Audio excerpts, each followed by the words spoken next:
ओम नमः शिवाय। नमस्कार दोस्तों, स्वागत है आपका मेरे YouTube चैनल आर के भक्ति में। दोस्तों, मैं आज आपको अमावस्या और पूर्णिमा दो बहनों की कहानी सुनाऊंगा। कृपया उसे ध्यानपूर्वक सुनें। जो भक्त हमारे चैनल पर नए आए हैं वो हमारे चैनल को सब्सक्राइब करें, वीडियो को लाइक करें और कमेंट में ओम नमः शिवाय लिखना ना भूलें। बोलो शंकर भगवान की जय। एक राज्य में एक राजा और एक रानी रहते थे। उनके 4 संतानें थीं, 2 लड़के और 2 लड़की। एक लड़की का नाम पूर्णिमा और दूसरी लड़की का नाम अमावस्या था। पूर्णिमा घर के कामों में निपुण थी और घर का पूरा काम करती थी और भगवान की पूजा अर्चना भी करती थी। इसके अतिरिक्त वह गौ माता की सेवा भी करती थी और उसकी दूसरी बहन अमावस्या का घर का कोई काम नहीं करती थी, न ही भगवान की पूजा अर्चना करती थी और न ही गौ माता की सेवा करती थी। फिर भी राजा और रानी अपने दोनों बेटों तथा पुत्री अमावस्या को ही प्यार करते थे और वे पूर्णिमा से प्यार नहीं करते थे, उसके साथ भेदभाव करते थे। राजा के चारों पुत्र और पुत्री धीरे धीरे बड़े हो रहे थे। जब वे बड़े हो गए, राजा ने अपने दोनों पुत्रों का विवाह योग्य कन्याओं के साथ करा दिया। इसके बाद रानी ने राजा से कहा कि अब दोनों पुत्री विवाह के योग्य हो गई हैं और इन दोनों का विवाह भी करा दो। लेकिन पुत्री अमावस्या का विवाह किसी बड़े खानदान में कराना और पूर्णिमा का विवाह किसी गरीब परिवार में कराना, क्योंकि पूर्णिमा को केवल भगवान की पूजा पाठ करना ही पसंद है और गाय की सेवा करना पसंद है। अब रानी ने राजा को दोनों पुत्रियों का रिश्ता तय करने के लिए भेज दिया। राजा ने अपने पड़ोसी राज्य में जाकर वहाँ के राजा के पुत्र से अमावस्या का रिश्ता तय कर दिया और उसी गांव के गरीब परिवार के लड़के से बेटी पूर्णिमा का रिश्ता तय कर दिया। यह सारी बात राजा ने अपने रानी को बताई तो रानी कहने लगी कि अब देखते हैं कि भगवान कैसे मदद करते हैं। यह बहुत ही पूजा पाठ करती है और भगवान में मग्न रहती है। पूर्णिमा के कई भाई और भाभी पूर्णिमा से बहुत प्यार करते थे, क्योंकि पूर्णिमा उनके घर के कामों में उनका साथ देती थी और उनकी दूसरी बहन अमावस्या उस पर अपना रौब जमाती थी और घर का कोई काम काज नहीं करती थी। कुछ समय बीतने के बाद दोनों पुत्रियों का विवाह हो जाता है। राजा और रानी शादी के बाद अपनी दोनों पुत्रियों को विदाई देते हैं। विदाई देते समय राजा और रानी अमावस्या को बहुत सारा धन दौलत देकर विदा करते हैं। पूर्णिमा को कुछ नहीं देते, खाली हाथ अपने घर से विदा करते हैं। इसके बाद दोनों बहनें अपने ससुराल को चली जाती हैं। कुछ दिन बीत जाते हैं और एक दिन अमावस्या अपने घर पर शिव जी की कथा कराती है, जिसमें वह सभी गांव वालों को आमंत्रित करती है और अपनी बहन पूर्णिमा को नहीं बुलाती है। जब गांव की सभी औरतें अमावस्या के यहाँ जाती हैं तो यह सभी दृश्य पूर्णिमा अपने दरवाजे से बाहर खड़ी होकर देख रही होती है। तो वहाँ से गुजर रही औरतें पूर्णिमा से कहती हैं कि तुम्हारी बहन के यहाँ शिव जी की कथा रखी है, क्या तुम नहीं चलोगी? पूर्णिमा ने कहा, मुझे निमंत्रण नहीं आया है, मैं नहीं जा सकती। सभी गांव की औरतों ने पूर्णिमा से कहा, नहीं बुलाया तो क्या हुआ, भगवान शिव की कथा है, तुम हमारे साथ चलो। गांव की सभी औरतों की बात मानकर पूर्णिमा भी उनके साथ भगवान शिव की कथा में अमावस्या के घर चली जाती है। जब अमावस्या की नज़र पूर्णिमा पर पड़ती है तो वह कहती है कि तुम यहाँ कैसे चली आई, मैंने तो तुम्हें बुलाया नहीं था। खैर कोई बात नहीं, अब तुम आ गई हो तो बैठ जाओ। और यह कहते हुए अमावस्या पूर्णिमा की दरिद्रता का भी मजाक उड़ाती है। यह सुन पूर्णिमा की आंखों में आंसू आ जाते हैं और रोते रोते मन ही मन पूर्णिमा भगवान शिव से विनती करती है, हे भगवान, क्या पूजा पाठ करना गलत है? गौ माता की सेवा करना गलत है? आखिर मेरी गलती क्या है? आप मुझ पर अपनी कृपा दृष्टि क्यों नहीं डालते? जब पूर्णिमा बार बार भगवान शिव से यह कहती है तब तक शिव जी की कथा पूरी हो जाती है और अमावस्या भगवान का प्रसाद सभी लोगों को देती है, लेकिन पूर्णिमा को वह प्रसाद नहीं देती। पूर्णिमा बिना प्रसाद के ही अपने घर लौट आती है। रास्ते में वह सोचती है कि यदि बच्चे कथा का प्रसाद मांगेंगे तो वह उन्हें क्या जवाब देगी। उसने सोचा कि वह मायके अपने भाई और भौजाई के यहाँ चली जाएगी, वहाँ बच्चों के लिए कुछ लेकर आएगी। वहाँ से वह घर वापस लौट आई, पर घर वापस लौट कर आने के बाद उसने अपने पति और बच्चों से कहा कि वह अपने मायके जा रही है।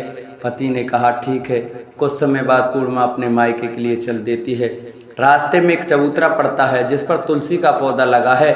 एक बूढ़ी अम्मा बैठी है, वह कोई और नहीं साक्षात तुलसी माँ है।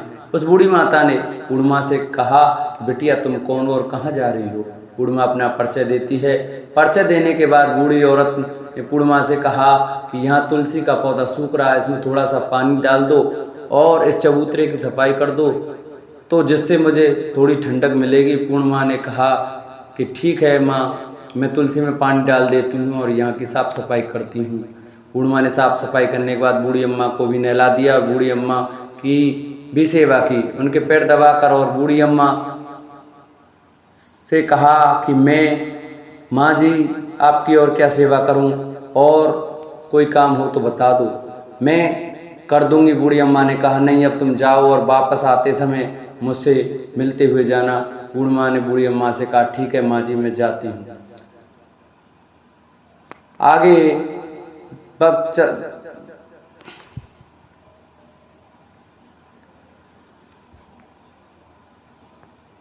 वापस आते वक्त आपसे मिलते हुए जाऊंगी। कुछ दूर आगे चलने के बाद एक शिव मंदिर आता है, वहाँ उसे बाबा मिले जो मंदिर के बाहर बैठे हुए थे। वह कोई और नहीं, साक्षात भोलेनाथ थे। उन्होंने पूर्णिमा से कहा कि कहाँ जा रही हो बेटी, तुम कौन हो? तब पूर्णिमा ने अपना पर्चा दिया। फिर बाबा ने कहा, पूर्णिमा से कहा इस चबूतरे की और इस मंदिर की सफाई कर दो। तब पूर्णिमा ने मंदिर की और चबूतरे की सफाई कर दी और वहाँ पर पूजा पाठ भी की और साफ सफाई पूजा अर्चना के बाद उन्होंने बाबा को भी नहला दिया। और उसने कहा कि बाबा और कोई काम हो तो बताइए। तो बाबा ने कहा कि अब बेटी तुम जाओ, वापस आते वक्त मुझसे मिलते हुए जाना। पूर्णिमा ने कहा ठीक है बाबा, मैं जाती हूँ, वापस आते हुए तुमसे मिलते हुए जाऊँगी। कुछ दूर चलने के बाद पूर्णिमा को एक काली जी का मंदिर दिखा, वहाँ भी एक बूढ़ी अम्मा चबूतरे पर बैठी थी।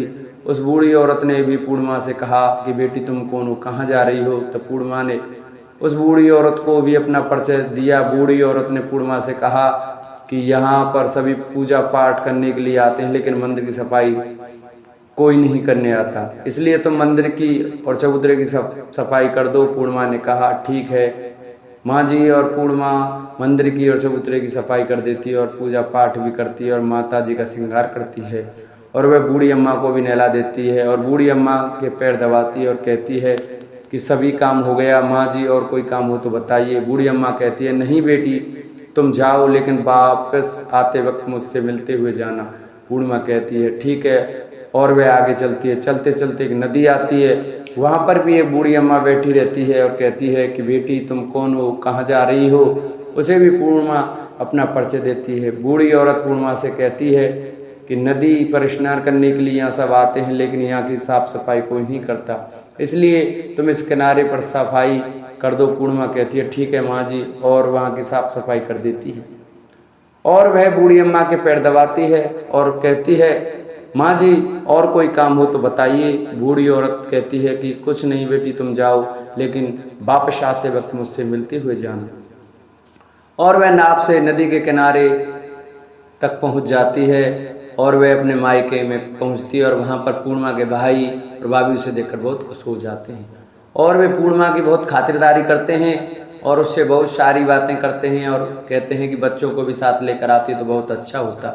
कुछ समय के बाद पूर्णिमा ने अपनी भाभी से वापस जाने को कहा तो उसकी भाभी ने उसके लिए एक थैले में साड़ी और बच्चों के लिए कपड़े और खाने पीने की कुछ चीज़ें रख दी और कहा कि तुम बहुत दिनों के बाद आई हो। और पूर्णिमा भी भाभी ने वह थैला पूर्णिमा के हाथ में दे दिया और कहा कि जाओ और बहुत जल्दी वापस आना। पूर्णिमा अपने घर को निकल गई और उसी नदी के किनारे पहुंची और नाव में बैठ दूसरे किनारे पर उतर गई। वहां उतरने के बाद बूढ़ी अम्मा मिली जो साक्षात गंगा मैया थी। उस बूढ़ी अम्मा ने पूर्णिमा को थैला दिया और कहा कि तुम अपने घर जाकर इस थैले को खोलना। पूर्णिमा के पास अब 2 थैले हो गए। उन्हें लेकर पूर्णिमा वहाँ से रवाना हुई। कुछ दूर चलने पर काली माँ का मंदिर आया। वहाँ पर काली माँ बूढ़ी माँ के रूप में विराजमान थी। उसने कहा कि बेटी आ गई? पूर्णिमा ने कहा हाँ माँ जी मैं आ गई। तो काली माँ ने भी उसे थैला दिया और कहा तुम ये लो अपने घर जाकर खोलना। पूर्णिमा के पास 3 थैले हो गए थे।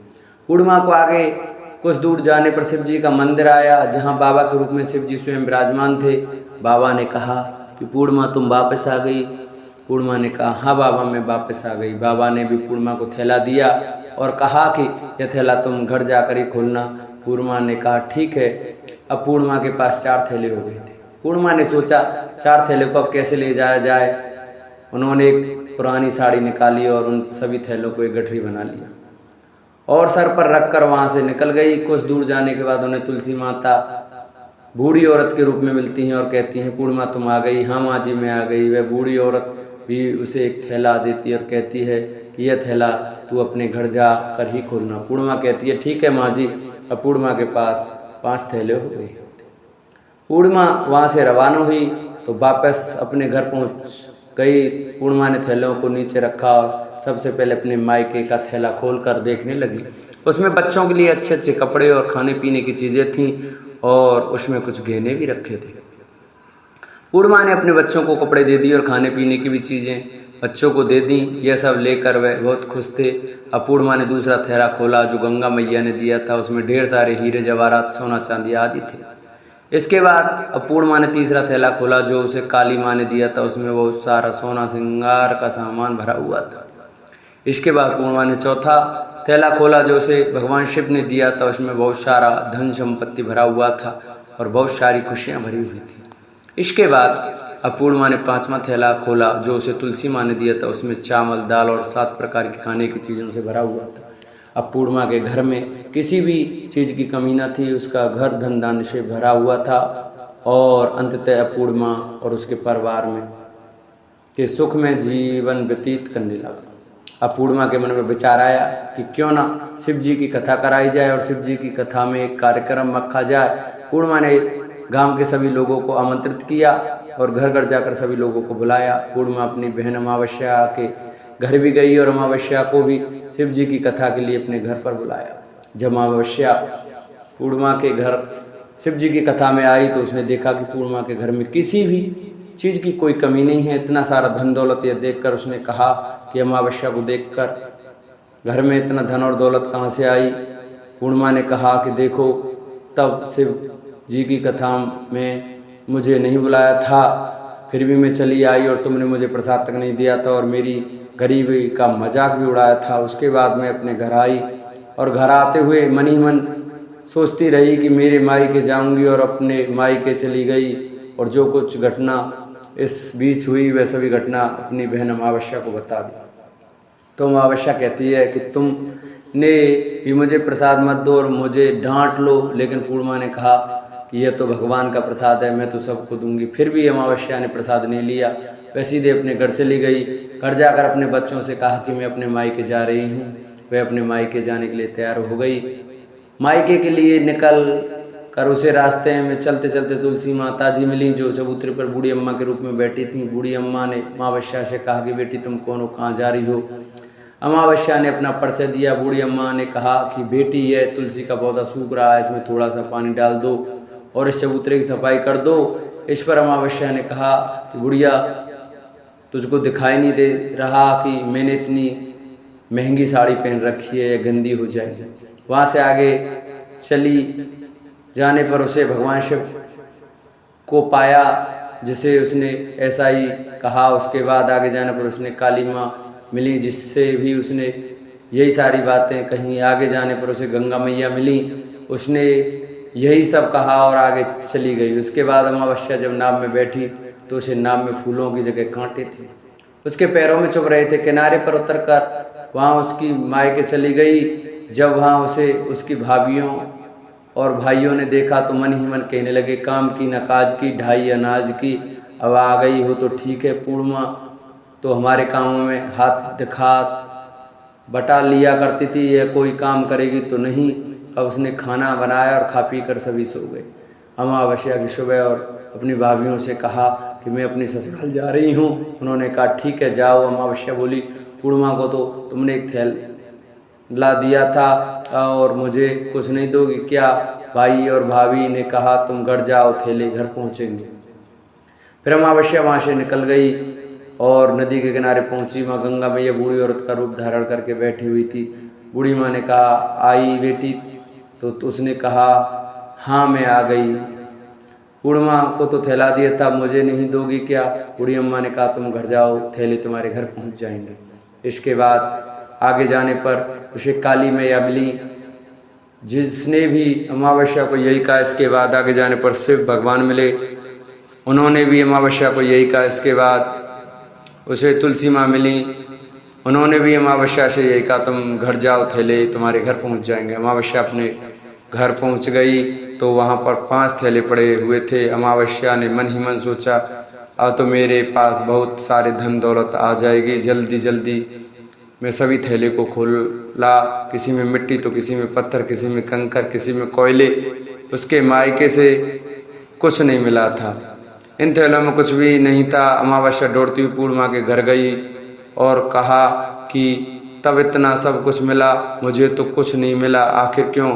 तो पूर्णिमा ने कहा जब मैं अपने मायके जाती हूँ तो अपनी भाभियों के साथ उनके कामों में हाथ बटाती हूँ, उनके साथ मिलकर काम करती हूँ, परंतु तुम ऐसा कुछ नहीं करती, उनकी इज्जत भी नहीं करती, इसलिए वे भला क्या करेंगे। इसके बाद तुमने गंगा मैया को ठुकरा दिया, काली माँ को ठुकरा दिया और भगवान शिव को ठुकरा दिया, इसलिए उन्होंने कुछ नहीं कहा। अमावस्या कहती हैं बहन तुम मुझे माफ़ कर दो, मैंने तुम पर हमेशा अत्याचार किया है, मुझे कुछ नहीं मिला तो कोई बात नहीं, मैं भी भगवान की भक्ति करूंगी और सब कुछ प्राप्त कर लूँगी, मुझे इन सभी चीज़ों का रहस्य बताऊंगी। तो पूर्णिमा ने कहा कि तुम 3 सूत्रों का ज्ञान ले लो और उसकी कथा करना। पहले सूत्र में दया मांगना, दूसरे सूत्र में कथा मांगना और तीसरे सूत्र में 108 बार ओम नमः शिवाय का जाप करना। भगवान ने ये सूत्र दिया है, उनको अपने हृदय में बसा लेना। मैंने भी ये 3 सूत्र अपने जीवन में अपनाए थे और सच्चे मन से भगवान की भक्ति पूजा पाठ की थी, तब भगवान ने मुझे यह सब कुछ दिया है। तुम्हारे पास जो कुछ था वह भी सब समाप्त हो गया। इसके बाद अमावस्या अपने घर गई और भगवान की पूजा पाठ करने लगी। भगवान शिव ने से उन्होंने माफ़ी मांगी और गौ माता की सेवा भी की और दूसरों की मदद भी करने लगी। बोलो शंकर भगवान की जय, बोलो अमावस्या मात की। पूर्णिमा व्रत कथा। द्वापर युग में एक समय की बात है कि यशोदा जी ने श्री कृष्ण से कहा, हे कृष्ण तुम सारे संसार के उत्पन्न करता, पोषण तथा उसके सहार करता हो,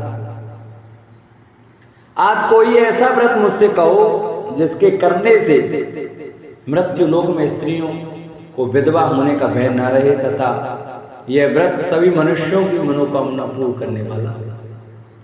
श्री कृष्ण कहने लगे, हे माता तुमने अति सुंदर प्रश्न किया है, मैं तुमसे ऐसे व्रत को सविस्तार कहता हूं।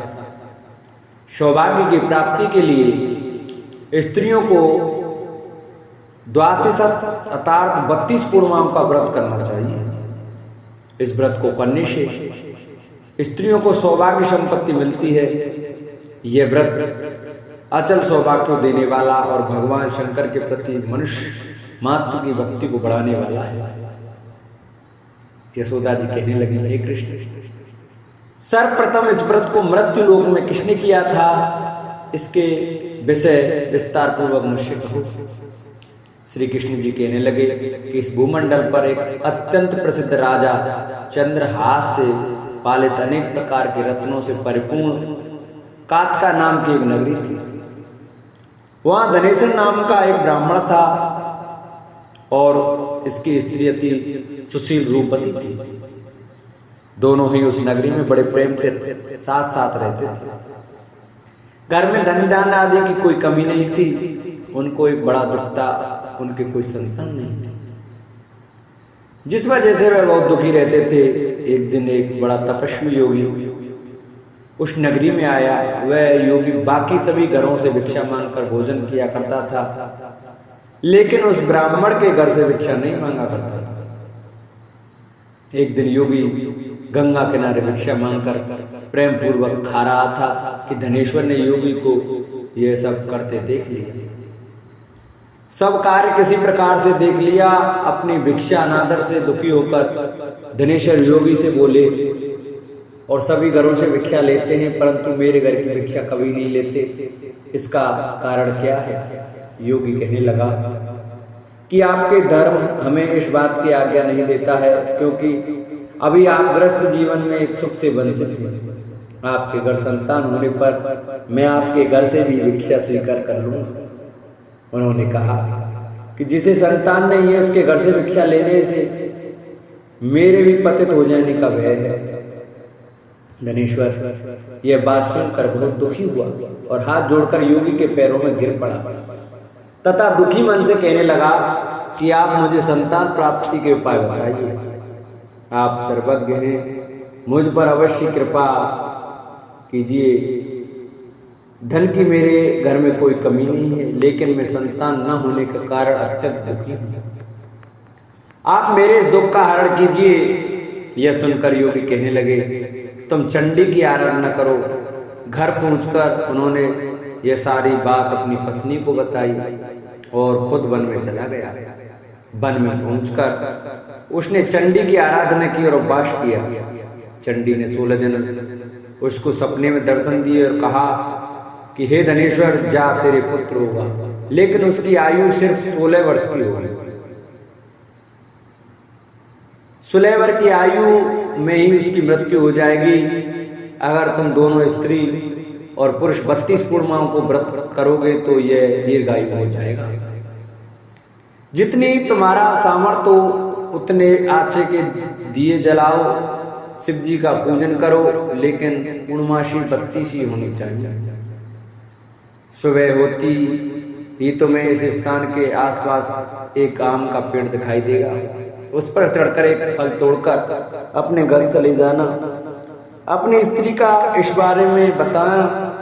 सुबह स्नान होने के बाद वह स्वच्छ होकर शंकर जी का ध्यान करके उस फल को खा ले, तब भगवान शंकर की कृपा से उसको गर्भ हो जाएगा। जब ब्राह्मण सुबह उठा तो उसे उस स्थान पर आम का पेड़ दिखाई दिया और वह उससे फल तोड़ने को चढ़ा, लेकिन वह पेड़ पर नहीं चढ़ पा रहा था। यह देखकर उसे बड़ी चिंता हुई।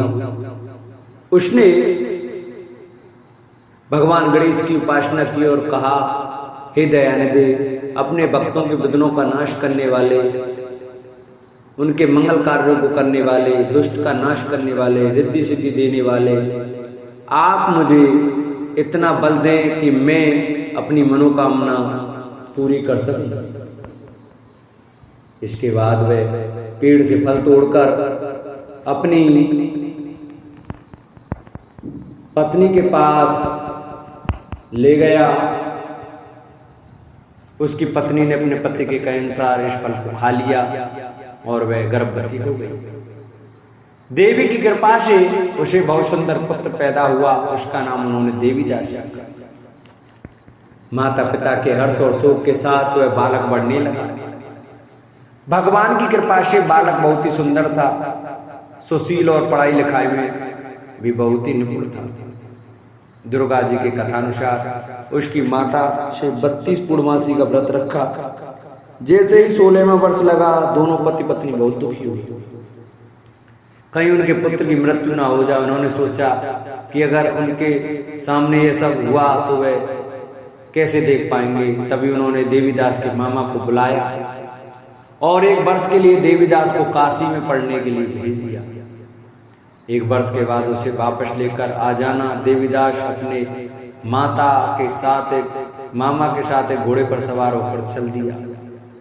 उसके मामा को भी यह बात पता नहीं था। दोनों पति पत्नी 32 पूर्णमासी का व्रत पूरा किया। दूसरी तरफ मामा और भांजा दोनों रात गुजारने के लिए रास्ते में एक गांव में रुके। उस दिन उस गांव में ब्राह्मण की कन्या का विवाह होने वाला था। जिस धर्मशाला में वे वर और बारात के बाकी लोग रुके हुए थे, उसी धर्मशाला में देवीदास और उसका मामा ठहर गए। उधर कन्या को तेल आदि चढ़ने के बाद जब लगन का समय आया तो वर की तबीयत खराब हो गई। वर के पिता ने अपने परिवार वालों से विचार विमर्श करके कहा कि यह देवीदास मेरे पुत्र जैसा ही है, मैं इसके साथ लगन करा दूं और बाद में बाकी सारे काम मेरे बेटे के साथ पूरे हो जाएंगे। ऐसे कहने के बाद वर के पिता देवीदास को मांगने के लिए उसके मामा के पास गए और उन्हें सारी बात बताई। मामा ने कहा कि कन्यादान में जो कुछ भी मिलेगा वो हमें दे दिया जाए। वर के पिता ने बात स्वीकार कर ली। इसके बाद देवीदास का विवाह कन्या के साथ संपन्न हो गया। इसके बाद वह अपनी पत्नी के साथ भोजन न कर सका और मन में विचार करने लगा कि न जाने यह किसकी पत्नी होगी। यह सोचकर उसकी आंखों में आंसू आ गए। तब वधू ने पूछा कि क्या बात है, आप उदास क्यों हैं? तब उसने सारी बातें पत्नी को बता दी। तब कन्या कहने लगी, यह ब्रह्म विवाद के विपरीत है। आप ही मेरे पति हैं, मैं आपकी ही पत्नी रहूंगी, किसी अन्य की कभी नहीं। वह देवीदास ने कहा, ऐसा मत करिए, क्योंकि मेरी आयु बहुत कम है। मेरे बाद आपका क्या होगा? लेकिन उसकी पत्नी नहीं मानी और बोली, स्वामी आप भोजन कीजिए। दोनों रात में सोने के लिए चले गए। सुबह देवीदास ने पत्नी को 4 नागों से जुड़ी एक अंगूठी दी और एक रुमाल दिया और बोला कि हे प्रिय, इसे लो, संकेत समझकर स्थिर चित हो जाओ। मेरे मरण और जीवन के जानने के लिए एक पुष्पवाटिका बना लो, उसमें सुगंधित वाली एक नवमल्लिका लगा लो, उसको प्रतिदिन जल से सींचा करें और आनंद के साथ खेलो। जिस समय और जिस दिन मेरा प्राणांत होगा उस दिन ये फूल सूख जाएंगे। जब ये फिर से हरे हो जाए तो जान लेना मैं जीवित हूँ। यह समझाकर वह वहां से चला गया। इसके बाद जब वर और बाकी बारात मंडप में आए तो कन्या ने उसे देखकर कहा कि ये मेरा पति नहीं है, मेरी पति वे हैं जिनके साथ रात में विवाह हुआ है, इसके साथ मेरा विवाह नहीं हुआ है। अगर ये वही हैं तो यह बताएं कि मैंने इनके लिए क्या दिया है, साथ ही कन्या दान के समय जो आभूषण मिले उन्हें दिखाएं। कन्या की सारी बात सुनकर वह कहने लगे कि यह सब नहीं जानता। इसके बाद सारी बारात भी अपमानित होकर लौट गई। भगवान श्री कृष्ण बोले, हे माता, इस प्रकार देवीदास काशी चला गया। कुछ समय जब बीत गया तो एक सर्प उसको डसने के लिए आया, लेकिन वह उसको काट नहीं पाया, क्योंकि उसकी माता ने पहले ही 32 पूर्णिमा का व्रत कर लिए थे। इसके बाद खुद काल वहां पहुंचा। भगवान की कृपा से तभी वहां माता पार्वती और गणेश आ गए। देवीदास की मूर्छित दशा में देखकर माता पार्वती ने भगवान शिव से प्रार्थना की कि महाराज, इस बालक की माता ने पहले ही 32 पूर्णिमा के व्रत कर लिए हैं, आप इसको प्राण दें। भगवान शिव ने माता पार्वती के कहने पर उन्हें प्राण दान दे दिया। उधर उसकी पत्नी उसके काल की प्रतिज्ञा कर रही थी। उसकी पत्नी ने जाकर देखा कि पुष्प और पत्र दोनों ही नहीं हैं, तो उसको बहुत आश्चर्य हुआ। और जब उसने देखा कि पुष्पवाटिका फिर से हरी हो गई तो वह समझ गई कि आप उसका पति जिंदा हो गया। इसके बाद वह बहुत ही प्रसन्न होकर अपने पिता से कहने लगी कि मेरे पति जीवित हैं, उनको ढूंढिए। जब 16वां वर्ष व्यतीत हो गया तो देवीदास ने अपनी मामा के साथ काशी से चल दिया। इधर उसकी पत्नी के परिवार वाले उन्हें ढूंढने के लिए जा ही रहे थे कि उन्होंने देखा कि देवीदास और उसका मामा उधर ही आ रहे हैं। उसको देखकर उसके ससुर बहुत प्रसन्न हुए और उसे अपने घर ले आए। वहां सारा वर इकट्ठा हो गया और कन्या ने उसे भी पहचान लिया। देवीदास ने इसके बाद अपनी पत्नी और मामा को लेकर वहां से चल दी। उसके ससुर ने भी उसे बहुत धन दहेज दिया। जब वह अपने घर की तरफ चल रहा था तो उसकी माता पिता को लोगों ने खबर दी कि तुम्हारा पुत्र देवीदास अपनी पत्नी और मामा के साथ आ रहा है। ऐसा समाचार सुनकर पहले तो उन्हें विश्वास नहीं हुआ, लेकिन जब देवीदास आया और उसने अपने माता पिता के पैर छुए तो देवीदास के माता पिता ने उसका माथा चूमा और दोनों को अपने सीने से लगा लिया। दोनों के आने की खुशी में धनेश्वर ने बहुत दान दक्षिणा ब्राह्मणों को दी। श्री कृष्ण कहने लगे, इस तरह धनेश्वर को 32 पूर्णमासियों को व्रत के प्रभाव से संतान प्राप्त हुई। जो स्त्रियां इस व्रत को करती हैं वह जन्म जन्मांतरों तक वैधव्य का दुख नहीं भोगती और सदैव सौभाग्यवती रहती है। ऐसा मेरा वचन है। यह व्रत संतान देने वाला और सभी मनोकामनाओं को पूरा करने वाला है। बोलो विष्णु भगवान की जय। बोलो शंकर भगवान की जय। जिन भक्तों को हमारी कथा अच्छी लगी हो, हमारी वीडियो अच्छी लगी हो, वो हमारी वीडियो को शेयर करें। जो भक्त हमारे चैनल पर नए आए हैं, जिन्होंने हमारे चैनल को सब्सक्राइब नहीं किया, वो हमारे चैनल को सब्सक्राइब करें, वीडियो को लाइक करें और कमेंट में ओम नमो भगवते वासुदेवाय, ओम पार्वती पते नमः लिखना न भूले। बोलो शंकर भगवान की जय, बोलो विष्णु भगवान की जय।